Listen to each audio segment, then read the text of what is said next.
Dans cet épisode, je t'explique exactement qu'est-ce qui s'est passé avec l'atelier d'ascension. C'était quoi la stratégie d'acquisition en arrière de ça, la stratégie pour vendre des billets, tout ce qui s'est passé, les bons coups, les mauvais coups et les apprentissages à travers ça. C'était la 3e année cette année et on a eu vraiment du fun. Fait que je débrief ça avec vous dans cet épisode-là. Je vais vous parler de chiffres, je vais vous parler de tout le background parce que j'aurais aimé ça m'écouter un genre de vidéo de même qui explique comment lancer des événements en personne puis pouvoir convertir aussi avec ça. Fait que si t'es nouveau ici, je m'appelle Jacob Hamel, j'ai fondé des entreprises depuis plus de 10 ans maintenant dans l'industrie du coaching fitness, éducation et maintenant du coaching business. Et notre mission, c'est de changer le monde du fitness francophone pour que chaque entraîneur, propriétaire de gym puisse vivre sa vie de rêve à travers sa passion. Donc rentrons dans le vif du sujet. Donc la stratégie, comment ça a été la première affaire pour nous, cette année, ça a été une grosse victoire. L'atelier d'ascension, ça a été super le fun. Et ça a été l'année où est-ce que ça a mieux été au niveau de la préparation et du fun qu'on a eu à faire ça. Dans le fond, si vous ne savez pas trop qu'est-ce que je parle, l'atelier d'ascension, c'est un événement en personne qu'on fait à Laval. C'est un événement sur 2 jours. Cette année, ça a été sur 2 jours. On l'a fait sur 3 jours aussi. Mais cette année, c'était 2 jours. Jeudi, vendredi. Et dans le fond, on fait des présentations et des conférenciers pour aider les entraîneurs entrepreneurs, propriétaires de gym privé, naturopathes entrepreneurs dans l'industrie du fitness. Si vous faites du coaching fitness, ben, c'est la place à être. On donne des conférences ultra tactiques cette année. C'est vraiment ça notre angle. Et on a eu vraiment des bons feedbacks. Fait que c'était ça l'événement en soi. Cette année, ce qui était très différent, c'est que les 2 années d'avant, la première année, c'était, il y avait 100 personnes. On avait quand même des conférenciers quand même connus. Il y avait François Lambert, Julien Aroun, Julien Bournival qui était là, Man Lemire, Danny Terrien qui faisait des webinaires dans ce temps-là avec Russell Brunson. C'était beaucoup de conférences, très information. Et ça avait quand même coûté cher, le conférencier et tout ça, mais on avait converti une dizaine de clients à ce moment-là. Et l'offre qu'on pitchait cette année-là, c'était notre mastermind complet là, dans ce temps-là, qui était 25 000 pour l'année. Mais là-dessus, c'est ce que je calculais pas, c'était le LTV des gens. Donc, la vente, de volume de vente, il était comme, oh shit, on a fait genre 250 000, whatever. Mais réalistiquement, qui est resté, combien de temps ils sont restés, qui a eu du succès là-dedans, puis combien qu'on a collecté, je suis pas mal sûr qu'on a break-even avec l'event. Mais à ce moment-là, il y a 2 ans, ben, en fait en 2022, que j'ai fait la première année, j'avais 3 business, je m'occupais pas, j'étais pas assez sharp avec mes finances, mes stats, mes affaires-là. Mais ça avait eu un bon coup d'awareness aussi, faire connaître qu'est-ce qu'on fait et tout ça, là, fait que, parce que c'est ça, je vais expliquer un peu plus tard l'objectif de l'event. Fait que cette année-là, ça a coûté quand même cher, là, environ peut-être j'ai pas les chiffres exacts, là, mais j'estime entre 70 et 100 000 que ça avait coûté. Là, parce qu'on avait loué le Sheraton, payé à bouffe à tout le monde, blablabla. Et là, l'année d'après, ben, je me dis, m'en faire ça encore plus hot. Fait que là en 2023, je loue une plus grosse salle. J'ai 200 billets à vendre. Puis, je pars en grand avec mes affaires. Je fais venir Philly des États-Unis. J'avais encore Julien Aroun, Julien Bournival qui était là. Il y avait. Qui d'autre? Bref, j'oublie un petit peu, là. Il y avait d'autres mondes. Puis, ça avait coûté vraiment cher cette année-là. On avait du staff qui était loué de tout ce qui était le son, l'image, tout ça. En plus, on a eu plein de problèmes. Le recording est dégueulasse. En tout cas, ça a coûté vraiment cher. Ça a coûté, j'estime, à peu près 200 000 là, cette année-là. J'ai pas tout calculé parce que je pense que je m'aurais pas bien senti. Puis encore là, mais j'étais pas assez sharp sur mes stats, mes affaires-là. On a encore vendu pour pas mal la même affaire. Fait que cette année-là, j'étais comme, hey, on a mis encore plus de budget, plus d'affaires, plus de wow, de grosses patentes, la lumière, les ci, les ça, puis ça n'a pas été si rentable que ça. Ça a été bon sur l'awareness, mais ce qui est arrivé aussi cette année-là, c'est que on a vendu des billets, il a fallu que j'en donne parce que je n'étais pas de remplir la salle. C'était sur 3 jours aussi. C'était dans la semaine. Fait que je fais ça dans la semaine parce que je veux des entrepreneurs qui sont all-in dans le processus. Mais ça fait en sorte que c'est plus dur de remplir la salle à 200. Fait que j'ai donné des billets. Julien Aroun avait fait tirer des billets pas mal aussi. Puis, fait qu'on avait. Encore là, j'étais pas sharp avec mes stats. Fait que j'estime qu'on a vendu une centaine de billets. Puis on a donné. On était 175 dans la salle. Là, puis j'ai vendu des billets à l'unité d'une journée aussi. Là, fait que ce qui est pas nécessairement bon pour la conversion, mais que je voulais juste rentabiliser un peu plus l'event. On avait On avait vendu aussi des sponsorships, là, fait qu'il y a du monde qui faut avoir des booths puis tout ça. Ça a épongé aussi la rentabilité de l'événement. Fait que c'est ça, ça a coûté super cher cet événement-là, mais c'était vraiment nice. Comme on a passé du temps avec Phil Heath, là, ceux qui ne connaissent pas, il a gagné 7 fois Monsieur Olympia. Moi j'ai trippé. Là. C'était vraiment hot les events. C'était juste côté rentabilité, on the spot, c'était pas super rentable. Mais c'était bon pour le brand sur le long terme. C'était bon pour le nurturing aussi, se faire connaître. Que le monde. On a plein de monde qui ont assisté à premier atelier. Mais qui ont fait affaire avec nous autres cette année, par exemple. Donc, il y a vraiment un aspect quand tu fais des événements de même, ça fait connaître le brand, puis ça fait gagner en confiance les gens avec ce que tu fais. Fait que je fais un pitch de vente sur le stage à tout le monde, puis il y a du monde qui embarque en the spot, il y a du monde qui embarque pas, puis c'est bien correct. Là. Fait que je le vois vraiment de même. On fait 3 affaires, en fait. On se fait connaître avec l'événement, on fait du nurturing qui gagne en confiance avec certaines personnes. Certaines personnes, c'était vraiment plus la conversion. Fait que, tout ça pour dire que en 2023, ben encore là, genre, on avait fait genre 250 000 de volume de vente. Puis cette année-là, par contre, je me souviens qu'il y a eu quand même une coupe de drop-off. Puis moi, j'ai ça. J'ai ça parce que, first, c'est pas bon pour le nom. Puis deuxièmement, ben, c'est que dans le processus d'onboarding de vente, il y a eu des affaires qui n'étaient pas claires. Il y a eu des affaires, on a eu du manquement. Puis ben, c'était ce que je me rends compte, c'est que j'essayais de rouler 3 business en même temps, mais là, je m'écartais. Puis le monde qui payait beaucoup, c'était le monde aussi avec lequel j'adore travailler. Là. J'adore travailler avec les entraîneurs entrepreneurs propriétaires de gym privés, comme c'est vraiment ma passion depuis les 5 dernières années. Ben, on n'était pas allé dans le processus parce que je gérais 2 autres business en même temps. Fait que c'est pour ça que c'est comme toutes ces affaires-là qui est arrivé que finalement, j'ai fermé, puis j'ai vendu, puis toutes ces affaires-là. Fait que c'est une autre discussion. Fait que tout ça pour qu'il nous amène à cette année. Fait que là, dans le fond, l'année passée, j'ai eu tous ces apprentissages-là. On a fermé ma compagnie, ça fait... les autres compagnies, ça fait presque 1 an qu'on est all-in. Juste avec ce qu'on fait, on a tout renippé notre délivrable, notre service. On fait juste du one-on-one maintenant. Bref, on a tout refait ça. Puis j'étais comme, OK, good, on refait l'atelier d'ascension, mais là, maintenant... on va vraiment être plus sharp là-dessus parce que c'est mon seul focus maintenant, puis c'est le seul focus de l'équipe. Fait que, pas la plus petite équipe, mais tu sais, on est quand même 4. Fait qu'on peut être focus à 100%, tout le monde, sur quand on fait l'atelier d'ascension, on est all-in là-dessus. Donc là, cette année, ce qu'on s'est dit, c'est comment on peut faire cet événement-là, mais vraiment plus rentable, vraiment à plus petit coût, et qu'il y ait plus de valeur pour les gens. Parce que moi, je suis un peu écœuré des événements que je vois, que je suis comme... C'est vraiment nice. Je suis comme craqué quand je sors de là. Mais j'ai vraiment rien avancé ou rien appris ou il n'y a rien de concret qui a été fait. Puis, des moments dans ma vie, des événements plus motivation, ça m'aidait. Ça m'a aidé peut-être, mais des fois, juste des prises de conscience. Mais c'est pas mon style à moi. Je suis pas quelqu'un qui aime ça parler de mindset et de motivation. Et, des fois à mes heures, mais...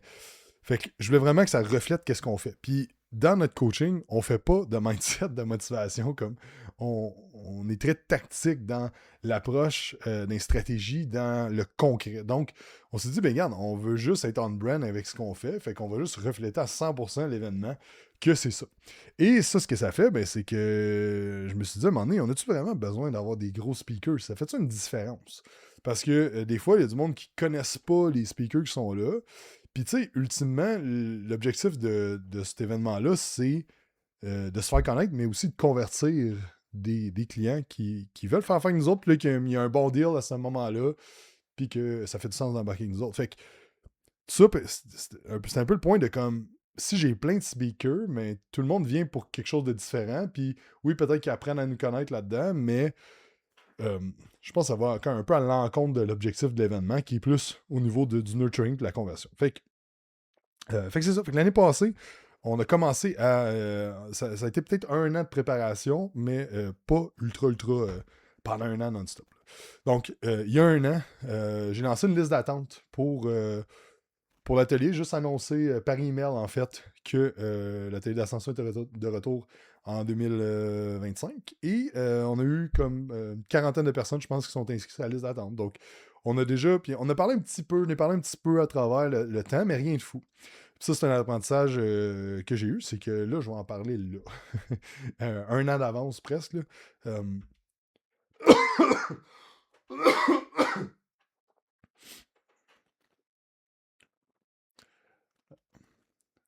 Parce qu'en fait, c'est juste bon d'avoir du monde dans sa liste d'attente, puis je vais expliquer pourquoi tantôt mes réalisations avec ça.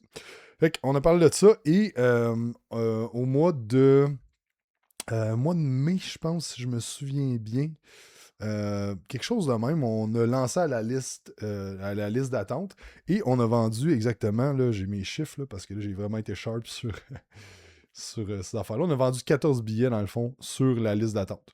Fait que c'était quand même déjà bon. Fait qu'on avait 100 places à cet événement-là. Fait qu'on avait déjà 14 places de vendues, plus nos clients. Donc, cette année, il y a un petit peu moins de clients qui sont venus. Là. Il y a une 20... je n'ai plus les chiffres exacts, là, mais environ juste 20 clients qui sont venus là, cette année. Fait que là, on avait moins de clients qui venaient, puis on avait plus de billets. On avait 80 billets à vendre. Donc, c'est là qu'on en était. Puis, dans le fond, avec Matt, que vous avez entendu sur la chaîne ou le podcast, ben, c'est Matt qui, dans le fond, ce qui s'occupe dans la compagnie, vraiment plein de choses. Là, il run la compagnie au complet, mais c'était lui qui a organisé tout de A à Z l'organisation de l'event, même la disposition des journées, puis tout ça. Parce que ben, il m'avait aidé dans les deux premières années, surtout en 2023, une chance qu'il était là avec l'équipe technique, parce que c'était un peu une catastrophe. Mais bref, c'est une autre discussion.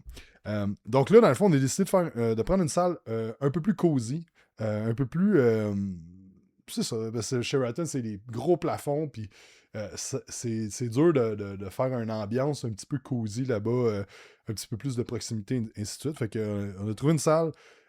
Puis la technique, ça a été un gros problème dans les 2 premières années. Donc, d'avoir une équipe technique qui comprend le pace là, qu'on va. Là, parce que la dernière fois, l'équipe technique était comme vous allez trop vite, c'est trop vite, c'est tout trop vite, mais comme let's go. Ajuste-toi, là, tu sais. Puis là, dans le fond, ben, on a parlé avec le gars était habitué. Eux autres, tout est déjà installé dans la salle. Fait que c'était vraiment un clé en main, c'était vraiment super. Le seul petit hic, c'est que c'était pas dans un hôtel. Fait que le monde qui vient de loin, il pouvait pas dormir directement dans l'hôtel. C'était moins un prime spot un peu à Laval, mais moi, j'ai vraiment trouvé la place sharp. On a eu vraiment beaucoup de bons commentaires. Fait que déjà là, on sauvait beaucoup de coups sur la place. Puis on s'est dit, ben regarde, on n'aura pas de speaker de gros renom et tout ça. Dans le fond, on a eu Guillaume Boucher, qui est un de mes bons amis. Mais tu sais, il n'est pas connu internationalement là, comme les gros speakers qu'on a eu les dernières années. On a eu David Côté de Loop Mission, qui a fondé aussi Rice Kombucha. Qui encore là est connu, mais qui est pas. Je me suis rendu compte qu'il n'y a pas grand monde qui le connaissait, mais ça a été une belle surprise pour pas mal de monde qui était là. On a vu FDB aussi qui est venu ouvrir une journée avec. Si vous avez déjà écouté les podcasts que j'ai fait avec lui, c'est un personnage, by the way. Là, fait que c'était bien drôle. Là, c'était plus un trip là, de le faire speaker parce que je le trouve vraiment, vraiment drôle. Puis c'est ça, puis le reste, c'était nos clients. Fait que Frank Allard, GM Laurence, moi, Matt, puis. Y a-t-il quelqu'un d'autre? Je pense que c'est ça, là. Je pense que c'est ça. Fait que. Ce qu'on voulait, c'est qu'il y ait beaucoup de temps pour que le monde puisse travailler sur des trucs. Puis faire des exercices. Puis que ce soit pas juste du rah-rah. Fait que ça a coûté vraiment moins cher là, cette année de ce côté-là. Fait que dans le fond, au niveau de la stratégie, ben. On a vraiment été étape par étape au niveau de vendre des billets. Parce que dans une stratégie de même, que ce soit un webinaire ou n'importe quelle chose que tu as une date limite, là, qu'il y a un événement de conversion que tu fais, ben on a toujours le pré-lancement. Puis le pré-lancement, mais c'était rentrer le monde sur ma liste d'attente. Et là, dans le fond, dans le pré-lancement, ben là, on avait un setter à ce moment-là, un setter closer, là, qui avait appelé le monde, puis dans le fond, faire un offre spéciale parce que tu étais sur la liste d'attente. Donc, c'est là qu'on a vendu nos 14 billets de liste d'attente. Donc, on avait ça. Puis après ça, dans le fond, j'ai commencé à en parler un petit peu sur les réseaux sociaux, puis tout ça que ça s'en venait. Puis dans le fond, une affaire que j'ai appris aussi, c'est que c'est où je prends mes vacances là-dedans. Parce que c'est vraiment intense comme moment. Puis on met beaucoup d'argent, d'énergie pour cet événement-là. Puis il y a une certaine pression qui vient avec ça. Peut-être moi que ça en met beaucoup, mais aussi, je veux que le monde soit content.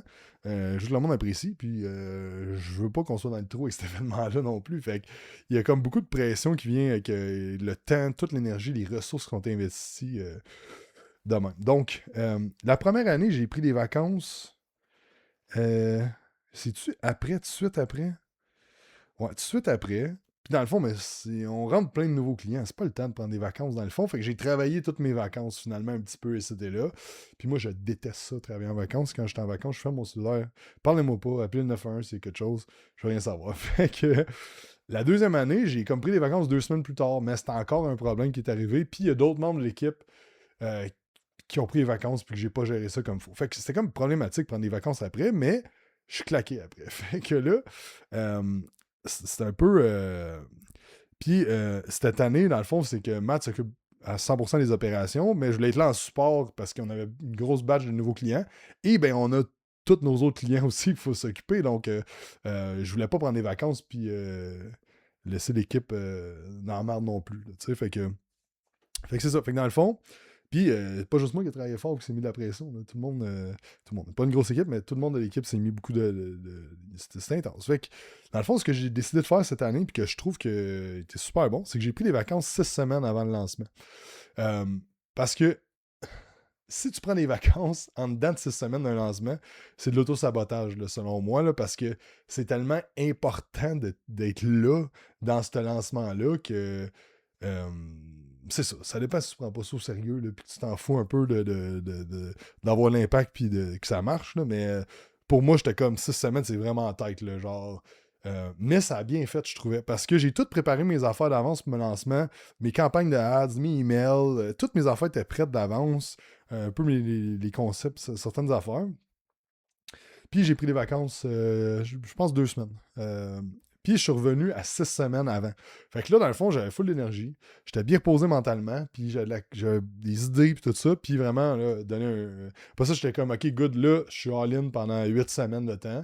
6 semaines plus les 2 semaines après, là, comme vraiment à fond pour ça. Puis ça a vraiment bien fait. Fait que moi, c'est un apprentissage que j'en ressors. C'est super niaiseux de parler de ça, là, peut-être, là, mais c'est comme timer les vacances avec des lancements puis des gros moments d'acquisition assez intenses. euh, c'est important. Fait que pour moi, en tout cas, fait que 6 semaines avant, c'est de quoi que je vais garder aussi pour l'année prochaine. Je trouvais ça quand même cool. Par contre, il y a quand même une couple de petits écopes là, qui est arrivé. Fait que euh, dans le fond, quand j'ai comme launché des ads, puis tout ça, puis rapidement, j'ai eu plein d'ads qui n'ont pas marché. Il y en a qui ont marché, il y en a qui n'ont pas marché, puis je me suis rendu compte que avec les budgets que je voulais mettre, je passais trop vite à travers mes creatives, des affaires qui marchaient pas, des affaires qui marchaient. Fait que là, j'étais comme en retard aussi sur ma création de creative. Plus le contenu, plus les emails, plus les SMS, plus les autres stratégies que je vais parler tantôt qu'on a mis en place. Là. Fait que ça, c'était quand même un apprentissage d'avoir beaucoup plus de visuels d'avance pour ça. Une autre affaire aussi qu'on a travaillé pendant ce lancement-là, c'est qu'on a créé une nouvelle offre qu'on a lancée à l'atelier parce que depuis un an, un petit peu plus qu'un an, notre offre était seulement pour les entraîneurs entrepreneurs propriétaires de gym privé qui faisaient 10-15 000 par mois minimum. Fait que là, t'es comme, mais l'audience, je veux dire, ça, c'est pas. On a déjà parlé sur le podcast aussi, là, tu sais, à un moment donné, t'es comme, on élargit-tu la niche, tout ça, mais ce qu'on a décidé de faire, c'est juste, dans le fond, d'engager un coach qui est Jean-Michel, qui travaille avec nous autres depuis 3-4 mois maintenant, qui est client avec nous autres depuis 2-3 ans. Puis, dans le fond, de monter un système qui peut aider les gens qui font 2-3 000 par mois à scaler. Fait qu'en même temps, on a comme monté ça aussi pour pouvoir lancer ça à l'atelier. Fait qu'il y avait ça aussi. Fait que les qui est arrivé, mais en fait, c'est comme, OK, mais là, la création de ce stuff-là, quand même, a demandé de l'effort. Moi, il a fallu que je monte beaucoup de processus internes de marketing pour l'équipe et tout ça. On a onboardé GM, c'est sûr qu'il est déjà on board avec les valeurs, la mission et tout ça. Fait que ça, c'était cool, mais il a fallu comme le former dans le système, passer du temps à monter de quoi qui est sharp. Fait que ça a été ça. Puis après ça, ben, les ads, je manquais de creative, fait que j'ai comme patiné un petit peu de ce côté-là. Et il est arrivé une affaire peut-être à 3 semaines de l'event. La vente de billets, ça allait quand même correct, mais ça allait pas comme on voulait. Fait que là, j'étais comme, OK, on va mettre plus de ci, plus de ça. Puis là, on se fait déconnecter du Instagram. Donc là, ce qui arrive, c'est que j'ai pas accès à mon Instagram, puis personne de l'équipe a accès à mon Instagram. Puis tantôt, je vais parler des sources de leads. Là. C'est une grosse source de leads là, pour nous autres, de Instagram. Même si je suis pas viral et j'ai pas de milliers de followers, ben, on fait des ventes en salle avec Instagram. Fait que l'affaire, c'est que là, ça faisait, quand on essayait de se connecter, ça faisait genre une double identification avec, peut-être vous avez déjà vu ça, c'est comme 6 images, là, puis c'est comme où est la voie ferrée, là, puis faut que tu cliques ces images. Fait que là, on faisait ça, puis là, ça loadait. Mais genre, je laissais mon cellulaire pendant une journée de temps, là, puis il loadait, là. Ça arrivait jamais, puis là, dans le fond, j'allais voir sur Internet, là, je tombe sur des forums de Reddit qui disent que du monde que c'est arrivé, puis ils sont comme ah ben j'ai perdu mon compte, faut que je recommence un compte. J'étais comme fuck. Tu parles d'un timing. Fait que là, dans le fond, ce qu'on a fait, c'est que je me suis dit, OK, c'est quoi tous les autres playbooks que je peux faire là, tu sais? Fait que on avait des ads, on avait des emails, on avait ads, emails, Instagram, puis c'est ça. Fait que là, dans le fond, je dis, OK, c'est quoi les autres affaires? Mais je peux faire du affilié. Fait qu'on a fait un système d'affilié avec nos clients. Puis tu vois, dans le fond, je vais parler des sources d'ali tantôt, mais on a vendu 6 billets avec notre stratégie d'affilié. Après ça, j'ai fait du warm outreach avec le SMS. Fait qu'on n'a pas une énorme liste de SMS. On a 400 personnes peut-être sur la liste. Fait qu'on a envoyé ça. J'ai reach out à du monde pour donner des billets gratuits à du monde, soit des anciens clients ou des leads plus chauds qu'on avait. Puis j'ai double down ces ads. Fait que j'ai fait vraiment beaucoup d'ads. On enroulait 25 différents visuels à la fin. J'ai juste double down ces ads parce que j'étais comme, je sais pas qu'est-ce qui se passe avec Instagram. Puis finalement, après 3 jours, un petit peu. J'ai fait un concours aussi là, qui n'a pas vraiment bien fonctionné, mais ça c'était. J'ai fait un concours pour gagner aux gens qui avaient déjà leur billet, gagner VIP. Fait que c'était comme le thinking, c'était comme si quelqu'un veut acheter un billet, il court la chance de gagner un VIP, mais ça n'a pas marché. Ça, c'était pas liable. J'ai fait tirer 2 VIP, mais ça n'a pas été, ça a pas été super là, au niveau d'acquérir des nouvelles personnes. Fait que, puis il n'y a pas tant de monde qui a participé au concours. Fait que, c'est ça. L'autre apprentissage, j'ai mis le VIP vraiment plus cher. On n'a pas vendu aucun. Fait que, c'était peut-être bon parce que c'était un price anchor, mais euh, c'est ça. L'offre du VIP était peut-être pas assez alléchante pour le prix. C'est quand même 2000$. C'était peut-être trop cher. Je sais pas. Je vais repenser à ça. C'est pas si un gros enjeu. Mais c'est ça. Fait que là, pendant 2-3 jours, là, j'étais un peu fuck.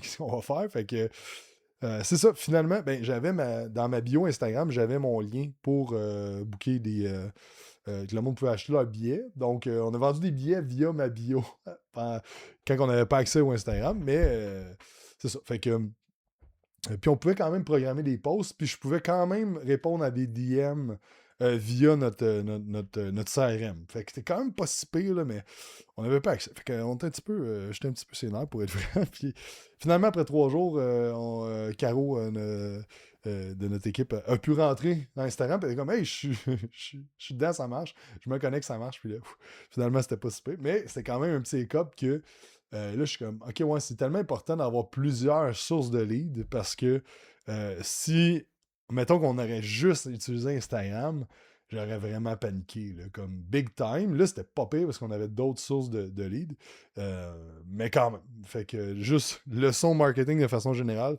ne pas se fier sur un seul tunnel d'acquisition. D'en maximiser un, mais d'avoir quand même d'autres choses. Fait que mes apprentissages aussi, pré-lancement, d'avoir plus d'avance. Fait que là, on va lancer le pré-lancement maintenant. Si tu veux être sur la liste d'attente et avoir le meilleur deal que tu n'auras pas sur la télé d'ascension l'année prochaine, qui va se tenir au mois de septembre encore, qui va être dans les alentours de Laval aussi, parce que c'est assez central comme endroit, ben, juste en bas du vidéo, je vais mettre un lien pour t'inscrire à la liste d'attente. Tu vas avoir accès au meilleur prix, au meilleur deal que tu vas pouvoir avoir pour la télé d'ascension. Fait que pour l'année prochaine, pour 2026. Fait que je pars les préinscriptions là, au mois de novembre, au moment où je tourne ça. Donc, inscris-toi là. Fait que cette année, je me prends vraiment plus d'avance pour la liste d'attente. Bâtir plus de ad creative, donc d'avoir plus d'angles de vidéos différents, de visuels différents. On a vu les visuels en images ont bien fonctionné aussi. Je n'avais pas préparé d'avance. Fait que j'avais juste du vidéo. Fait que l'année prochaine, je vais me bâtir une banque à peu près de 50 vidéos, images, tout ça là, pour l'atelier. Puis aussi avoir des vidéos spécifiques, genre il reste 2 semaines, il reste 1 semaine, il reste 48 heures, comme d'avoir comme des vidéos spécifiques à mettre en pub aussi, surtout en retargeting. Fait que ça, je l'ai fait, mais un peu à la dernière minute. Augmenter notre liste d'emails et d'SMS. Cette année, c'est vraiment ça mon focus. C'est ça qu'on fait présentement là, beaucoup. Augmenter notre bassin de personnes qu'on a dans notre écosystème, qui écoutent le YouTube, on a leur email, qu'on envoie qui reçoivent notre infolette par SMS. Donc, tout ça. De bâtir encore plus ça. Fait que au début d'année, on avait peut-être 4000 emails, mais c'est des emails que je ramasse depuis un bout. Puis en début d'année, j'ai mis des stratégies de lead magnet puis tout pour ramasser plus d'emails. Mais là, on est plus agressif là-dessus depuis comme 3-4 mois. Puis mon goal cette année, c'est vraiment d'augmenter là, ma liste. Là, on est à 4600, là, je pense 4500, quelque chose en même. Augmenter ça là, à 6000 environ là, avant le lancement l'année prochaine. Fait que ça, c'est le goal. Email SMS, c'est le goal là, cette année. De faire ça pour avoir plus de monde sur notre liste parce que c'est une bonne façon de reach out le monde et d'avoir une page Instagram de backup. Donc, à ce moment-là, j'ai créé une page de compagnie que j'avais pas. C'est vraiment pas un focus non plus, mais je me suis dit, moi, juste l'avoir dans le fond, puis que j'ai un petit peu de monde qui la voit, puis on commence à bâtir un peu le following là-dessus parce que ça m'a appris ça là, de perdre la page pendant une couple de jours. Là. Fait que c'est mes gros apprentissages. Fait que c'est ça. Fait que je vais passer au breakdown des chiffres. Je trouve ça quand même intéressant là, de regarder ça. Parce que là, ce que j'ai appris dans les dernières années, c'est vraiment d'être ultra picky, puis regarder les chiffres vraiment plus. Je me faisais dire avant, mais je le faisais pas parce que je sais pas, je faisais ma tête dure, puis à cette heure, je disais à tous nos clients depuis 1 an et demi, 2 ans d'être ultra à cheval sur leurs chiffres, parce que c'est tellement important pour prendre des décisions. Fait que c'est ça. Je pense que j'ai pas d'autres apprentissages nécessairement là-dessus. Fait que au niveau je vais être full transparent avec vous autres. Là, je pense que c'est le fun d'avoir les vraies affaires. Là. Fait que au niveau des chiffres, dans le fond, en publicité, on a mis 6 896 $ en publicité en 6 semaines. Donc, ça, ce que ça a fait, dans le fond, c'est qu'on a eu 15 ventes directement attribuées aux pubs. Donc, si on regarde, on a mis 5000$, j'ai vendu des billets à 147$, à 200$. C'est sûr, c'est pas rentable quand tu le vois de même. Par contre, quand j'ai demandé dans la salle, qui avait vu mes pubs, 100% du monde les avait vus. Puis, il y a quelqu'un, je me souviens, qui m'a dit je savais même pas qu'il y en avait un cette année, j'ai vu un ad se passer à un moment donné. Fait que l'affaire avec la pub, c'est que on peut faire de l'attribution, comme nous autres, on fait de l'attribution avec ce qu'on appelle un UTM. Là, c'est un lien qu'on met à la fin de chaque page pour voir d'où vient le trigger d'achat ou le trigger de demande d'information. Par contre, c'est pas vraiment possible. Il y a un logiciel qui s'appelle Iros qui peut aider avec ça. Mais il faut au moins que tu mettes 10 000 de ads par mois là, pour que ça vaille la peine. Fait que on l'utilise pas. Mais l'affaire, c'est que c'est dur d'attribuer, genre, OK, ben la personne qui a acheté le billet via les ads, ben il y en a que c'est des anciens clients. Il y en a que je sais que j'ai déjà vu leur nom avant. Fait que puis même affaire, dans le fond, quelqu'un achète avec il a pris son billet via ma bio Instagram. Ben, il a peut-être vu les ads. Fait que c'est comme dur à un moment donné d'attribuer exactement genre ce qui se passe, mais somme toute, ben moi, si tout le monde a vu mes ads, ben tout le monde l'a eu dans la face à un moment donné. Fait que ça a été un win de ce côté-là. L'événement nous a coûté 25 000$ cette année. Vraiment, vraiment moins cher que les dernières années. Fait que le coût de runner l'event, sérieusement, ça a été vraiment un gros win. On a eu 76 inscriptions. On visait 80 inscriptions. Donc, puis au niveau, dans le fond, du coût de l'event, on avait budgété 30 000, fait qu'on est arrivé 5 000 en dessous de ça. Ensuite de ça, ben, on a eu 92, puis dans le fond, on a collecté 9 000 $, près de 9 000 $ avec la vente des billets. Donc, la vente des billets, mettons, ça a break-even sur les ads, puis un petit peu plus sur le coût de l'événement. On a eu un show-up rate de 92,10%. Ça veut dire que sur tout le monde qui est inscrit, 92% qui sont venus. Ce qui est intéressant à savoir, puis ça ne m'étonne vraiment pas, c'est que on a donné des billets gratuits à certaines personnes qui étaient intéressées, des anciens clients. Puis dans le fond, ben il y a une seule personne qui a acheté. Il y a 2 personnes qui ont acheté leur billet et qui ne sont pas venues. Puis là-dessus, j'en parlerai parce qu'il y en a un qui est devenu client par la suite. Fait que même pas eu besoin de venir à l'événement. C'est ça. Mais les autres personnes qui ne sont pas venues, c'était du monde qui a des billets gratuits. Donc ça fait juste renforcer ma croyance que plus tu payes, plus tu portes attention. Ensuite de ça, au niveau des leads qualifiés. Donc ça, c'est une affaire que je ne calculais pas avant parce que, mettons, tu fais un webinaire ou tu fais n'importe quel événement, ben oui, il y a le nombre de personnes inscrites, mais est-ce que ces gens-là sont qualifiés à acheter pour la suite?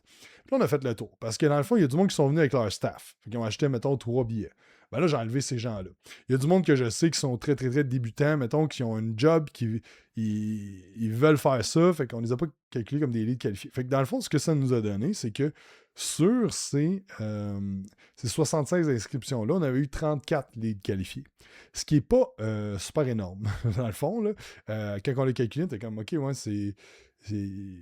peut-être que, mettons, qu'on est un petit peu piqué, là, même si je monte ça à 45, c'est pas tant que ça. Fait que c'est peut-être de quoi que je vais penser l'année prochaine, si notre objectif, c'était de 60.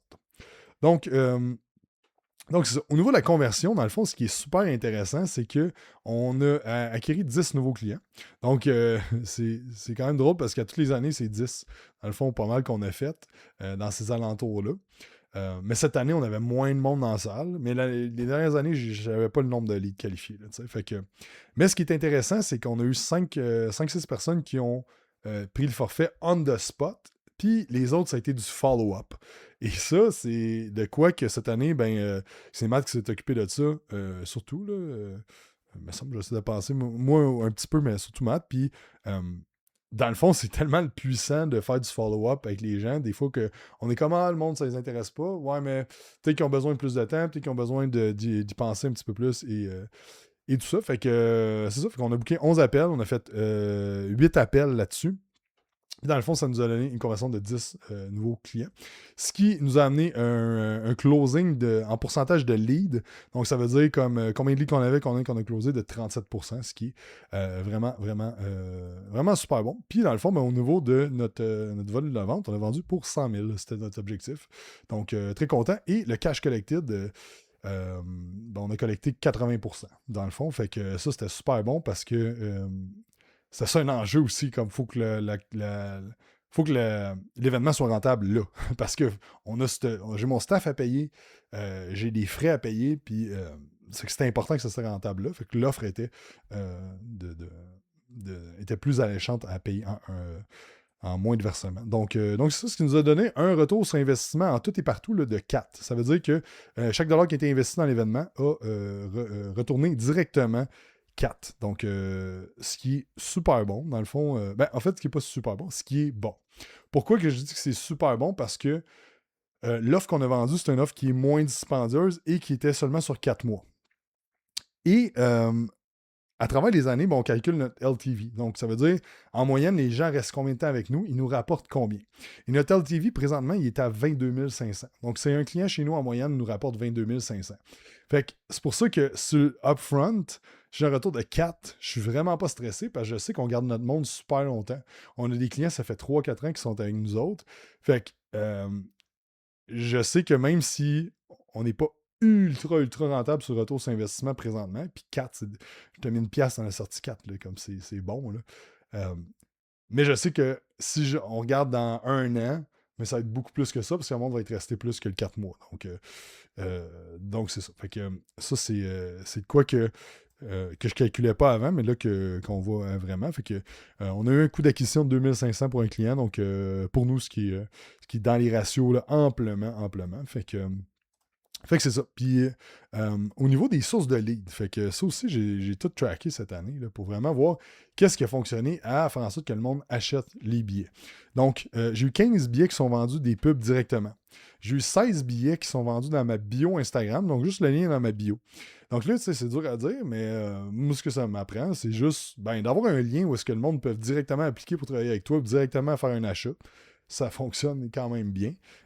Donc ça, c'est un apprentissage. Mais tu sais, il y a du monde aussi que j'ai parlé en DM qui ont vu d'autres affaires puis qui ont acheté via là. On a eu 6 personnes qui ont acheté avec des liens affiliés de clients. On a eu 5 personnes qui ont acheté avec des stories Instagram, 4 personnes en DM, 3 personnes en email, 2 personnes avec les SMS. On a donné 10 billets gratuits, puis on a eu 14 ventes avec la liste d'attente, donc ça nous donne 76 personnes. En fait, 75, il y en a une que je trouve pas la source où j'ai mal écrit. Fait que ce que j'en retire de ça, c'est que c'est vraiment important d'avoir un écosystème complet de marketing. tu peux pas te fier à une seule affaire parce que il y a du monde qui ont acheté d'un peu partout. Puis, est-ce que le monde aurait acheté même s'il n'y aurait pas eu le SMS ou le ci ou le ça? Peut-être que oui, peut-être que non.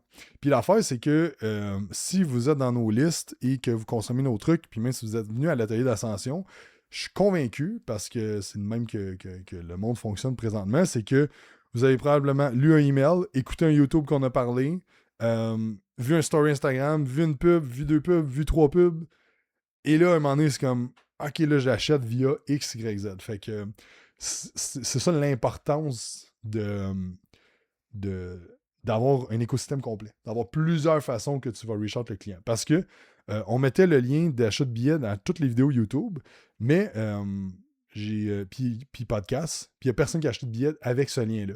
Par contre, on a fait un sondage à l'événement qui consomme notre podcast et YouTube. On avait beaucoup de monde qui consommait ça. Fait que merci d'écouter. Voilà, oui. Mais c'est ça, fait que c'est comme. L'apprentissage en fait, c'est que des fois, il y a des choses que tu te dis, ça fait-tu vraiment une différence? Est-ce que faire ça, ça fait en sorte que j'ai plus de monde qui font affaire avec moi, qui achètent whatever, whatever? Mais il faut comprendre que tout a de l'influence, puis qu'on peut pas se fier juste à une affaire ou se dire, hey, je fais du YouTube depuis 3 mois, ça marche pas. Ouais, mais ça marche pas. Comment tu le quantifies? Parce que, mettons, moi, ce qui me pousse à continuer à faire YouTube podcast, first, j'aime ça. J'aime ça, le long format, beaucoup plus que le court format. J'ai les 47 présentement du court format, là. Je suis un peu tanné, mais bref. Ça fait vraiment longtemps que j'en fais, là, mais je suis beaucoup plus fan d'avoir une discussion de même, d'aller en détail dans certains sujets que d'essayer d'être trendy en 90 secondes, puis tout ça. Donc, mais aussi, surtout, c'est que pendant qu'on avait Quantum, la chose que les gens disaient le plus en appel de vente, c'était hey, j'ai écouté tous les podcasts, j'ai écouté toutes les vidéos, j'ai écouté les vlogs, j'ai écouté ci, j'ai écouté ça. Mais tu sais, mettons, c'était une pub qu'ils avaient fait en sorte qu'ils avaient fait affaire avec nous autres ou des setters qui avaient écrit, whatever, mais les gens consommaient le long format. Fait que ça m'a fait pour la télé d'ascension. C'est comme, on convertit pas directement avec YouTube podcast, mais il y a plein de monde qui a acheté des billets qui consomment le YouTube et le podcast. Fait que je donne ça comme exemple. Fait que la leçon, c'est peu importe ce que vous faites présentement dans votre écosystème de marketing, des fois, il y a des affaires que tu te dis ça sert-tu quelque chose que je fasse ça? Mais je vous amène à la réflexion que est-ce que ça fait du mal de faire plus de contenu sur le brand plus que le positif que ça peut amener? Ben moi, ce que j'ai réalisé avec les années à faire du contenu depuis plus de 10 ans, c'est que c'est juste du positif d'en faire plus. Comme faire plus, meilleure qualité, meilleur sujet, comme tout ça, c'est mieux. Puis meilleure qualité, je parle pas du montage vidéo et ces affaires-là, comme sérieusement, j'ai essayé 1000 affaires, là, puis le montage, c'est l'affaire la moins importante. La bonne caméra, c'est l'affaire la moins importante. Comme ces affaires-là, on n'en a rien à battre. C'est juste, vous avez un bon son, le vidéo, il est quand même beau, puis c'est intéressant que vous dites. C'est ça le plus important. Du moins, le plus possible. Donc, c'est ça. Fait que ça, c'était les sources de lead. Maintenant, les sources de vente, c'est intéressant quand même de voir. On a eu une personne qui vient d'un ads. Donc, il a acheté son billet du ads et qu'il a converti par la suite. On a eu 1, 2, 3, 4, 5. 5 personnes qui étaient sur la liste d'attente. 2 personnes qui avaient des billets gratuits. Une personne qui était bio IG, mais c'est une connaissance de longue date. Là. Puis une personne de SMS. Mais là-dessus, c'est tout du monde que ça fait longtemps qu'ils sont dans notre écosystème. Il y en a un, en fait, qui n'était pas à l'événement puis qui a acheté. Lui, ça fait moins longtemps que je le vois dans notre écosystème. Là, en fait, fait que lui qui était sur la liste d'attente. Donc, mais ce que ça me fait réaliser, c'est que c'est les gars qui sont devenus clients à cet événement-là, c'est tout du monde, ça fait un petit bout qui sont dans notre écosystème. Qu'ils ont soit downloadé un paquet d'affaires, j'ai vu souvent liker des trucs, qu'on a déjà eu des discussions avec en DM, même des fois déjà des appels, et que, ben là, c'était le moment, c'était la bonne offre, ça faisait du sens d'aller de l'avant avec ça. Donc, c'est pour ça que c'est tellement important, je le répète, d'avoir un écosystème, d'avoir plusieurs façons de rejoindre le monde et aussi de ne pas espérer closer du monde à un claquement de doigts. En 2025, on est en récession de confiance. Là. Il y a des coachs à pu finir, il y a du monde qui dit des niaiseries aussi. Ça fait en sorte que les prospects sont de plus en plus sophistiqués. Ils ont plus peur de se faire avoir. Ils sont déjà fait avoir dans le passé. Ça fait en sorte que de bâtir la confiance avec les gens est beaucoup plus long qu'avant.